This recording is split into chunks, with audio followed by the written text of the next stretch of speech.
A general explanation of the Buddha speaks of Amitabha Sutra, with commentary by the Venerable Master Xuanhua. Verse for opening a sutra.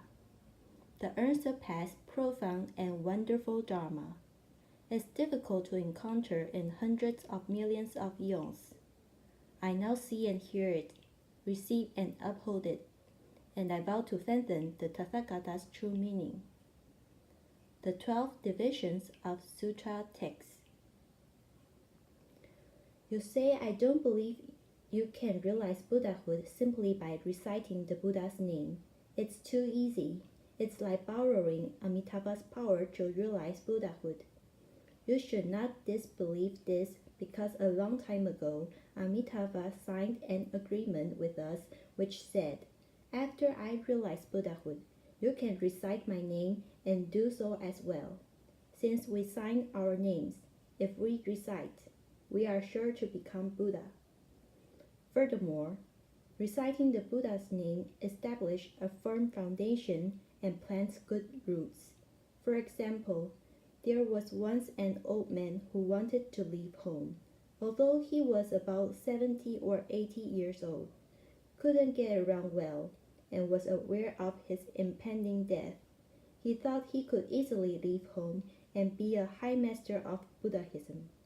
When he arrived at the garden of the benefactor of orphans and the solitary, he found that Shakyamuni Buddha had gone out to receive offerings.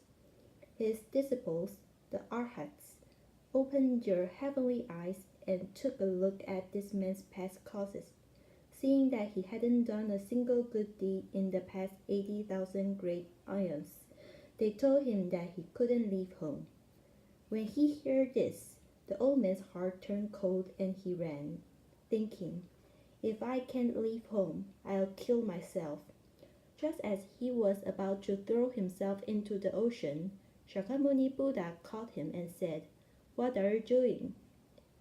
I wanted to leave home, cried the man.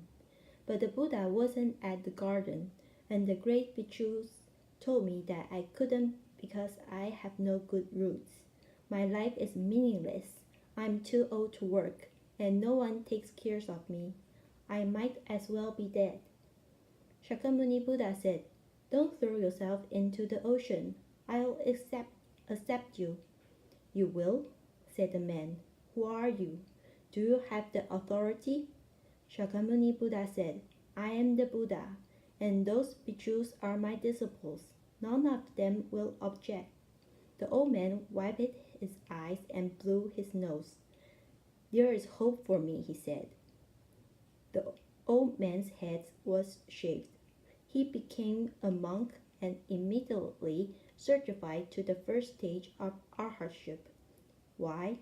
When he heard that he couldn't leave home, he had decided to drown himself. Although he didn't really die, he was as good as dead. I've already thrown myself into the sea, he said, and relinquished all his attachment to life. He saw right through everything, won his independence, and certified to the first stage of arhatship. This bothered the bhikkhus. How strange, they murmured. The man has no good roots. We wouldn't let him leave home. But the Buddha accepted him, and now he is certified to arhatship. People without good roots can't do that. Such a contradiction in the teaching will never do. Let's go ask the Buddha. Then they went before the Buddha, bowed reverently, and asked, we are basically clear-minded. How could that old man without good roots certify to arhatship? How can the Buddha Dharma be so inconsistent? Shakyamuni Buddha said, as arhats, you see only the events of the past 80,000 aeons ago. More than 80,000 aeons ago, the old man was a firewood gatherer. One day, in the mountains, he was attacked by a tiger and quickly climbed a tree. The tiger leaped and snapped his jaws, but missed. This tiger, however, was smarter than the average tiger. I'll show you, it said. I'll chew through the trunk of the tree, and when it falls, I'll eat you. Now, if a mouse can gnaw through wood, how much the more so can a tiger? Tigers can make powder out of human bones. It chewed halfway through the tree and terrified the old man, whose life was hanging by a thread. Then he remembered. In times of danger, people recite the Buddha's name, and he called out, "Namo Buddha," which scared the tiger away and saved his life. After that, the old man forgot to recite, and so on this side of 80,000 great aeons, he failed to plant good roots. However, the one cry of Namo Buddha was the good seed, which has now ripened and allowed him to leave home and certify to the fruit.